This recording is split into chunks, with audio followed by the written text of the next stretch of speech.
ఒక పుణ్యక్షేత్రం. అలాగే తిరుపతి లడ్డుని ఎంతో పవిత్రంగా చూస్తాం మేము.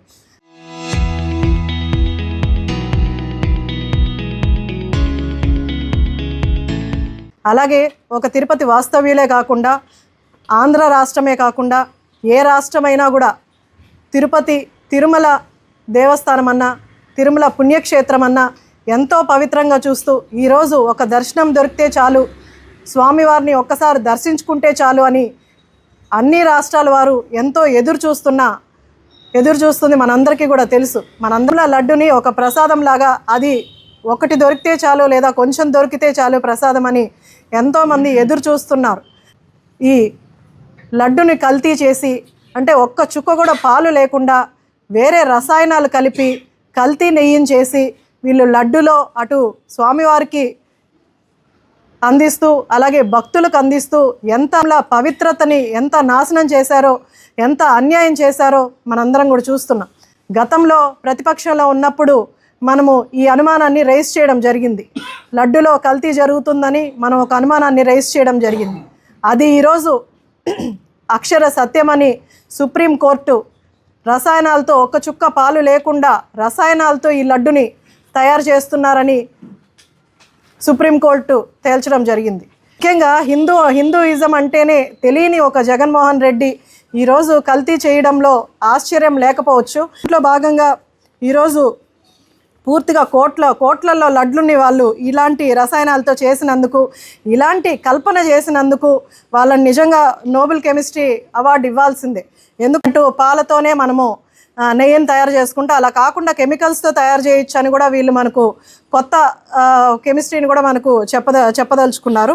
ఈ కుంభకోణంలో మొత్తం స్వామివారు ఏవైతే ఉన్నాయో అవి 235 కోట్లు వాళ్ళు నాశనం చేసిన, దుర్వినియోగం చేసిన పరిస్థితి మనం చూస్తున్నాం. మేమే తప్పు చేయలేదని మాట్లాడిన వాళ్ళు ఈరోజు ఏం సమాధానం చెప్తారో అందరు ముందుకొచ్చి ప్రెస్ ముందు వీళ్ళందరూ కూడా సమాధానం చెప్పాలని వాళ్ళని గట్టిగా డిమాండ్ చేస్తున్నాను. వీళ్ళకి అలాంటి ఏవి కూడా లేదు. జగన్మోహన్ రెడ్డి వెళ్తాడు, అవి పట్టు వస్త్రాలు కూడా కాదు, నకిలీ పట్టు వస్త్రాలు తీసుకెళ్తారు, సమర్పిస్తారు. ఎందుకంటే సీఎంగా అతను సమర్పించాలి కాబట్టి, ముఖ్యమంత్రిగా అతను సమర్పించాల్సిన బాధ్యతగా తీసుకోరు, అదొక పనిలాగా తీసుకెళ్ళి సమర్పించేసి వచ్చేస్తారు. అలాగే ఆ పరకామణి ఇష్యూని మనం బోర్డు మెంబర్స్ ఇలా ముందుకు తీసుకొస్తే అతను విజిలెన్స్ ఆఫీసర్, ఏవిఎస్ఓ ఆఫీసరు ఎవరైతే సతీష్ ఉన్నారో అతను ట్రైన్లో ట్రావెల్ చేస్తుంటే అతన్ని చంపేశారు. పదవులకు అడ్డున్నా సరే, అలాగే సాక్ష్యాలు వాళ్ళు చేసిన తప్పులకి సాక్ష్యాలు ఉన్నాయంటే వాళ్ళందరినీ కూడా చంపేసుకోవడం వాళ్ళకి సర్వసాధారణంగా మిగిలిపోయింది. కూటమి ప్రభుత్వంలో ఏదైనా తప్పు చేయడానికి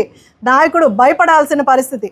ఎందుకంటే తప్పు చేస్తే ఖచ్చితంగా కూటమి నాయకులైనా సరే ఖచ్చితంగా చంద్రబాబు నాయుడు గారు కానీ, అటు పవన్ కళ్యాణ్ గారు కానీ, ఇటు లోకేష్ బాబు గారు కానీ ఖచ్చితంగా యాక్షన్ తీసుకుంటారు, శిక్షిస్తారు అని అందరిలో భయం ఉంటుంది. ప్రజలందరి తరపున వైసీపీ నాయకుల్ని నేను గట్టిగా ప్రశ్నిస్తున్నాను. దీనికి ఖచ్చితంగా మీరు తిరుమల దేవస్థానానికి, తిరుమల అలాగే ప్రజలందరికీ కూడా గతంలో మీరు చేసిన ఈ కల్తీ నెయ్యి స్కామ్ ఏదైతే ఉందో దీనికి ఖచ్చితంగా క్షమాపణలు చెప్పాలి. దీని గురించి ఖచ్చితంగా మీరు బయటకు వచ్చి మాట్లాడాలని. వైసీపీ ప్రభుత్వం ఏర్పడిన తర్వాత ఈ రాష్ట్రంలో అనేక స్కాములు జరిగాయి. ఈ కల్తీ నెయ్యి స్కామ్ కూడా జరిగింది. ఈ రాష్ట్రానికి ముఖ్యమంత్రిగా చేసిన వ్యక్తి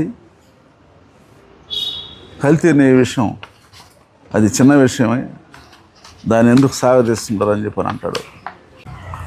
ప్రపంచంలోని ఎంతోమంది వెంకటేశ్వర స్వామి భక్తులు ఆ ప్రసాదాన్ని ఎంతో కళ్ళకద్దుకొని ఎంతో పవిత్రంగా తీసుకుంటారు.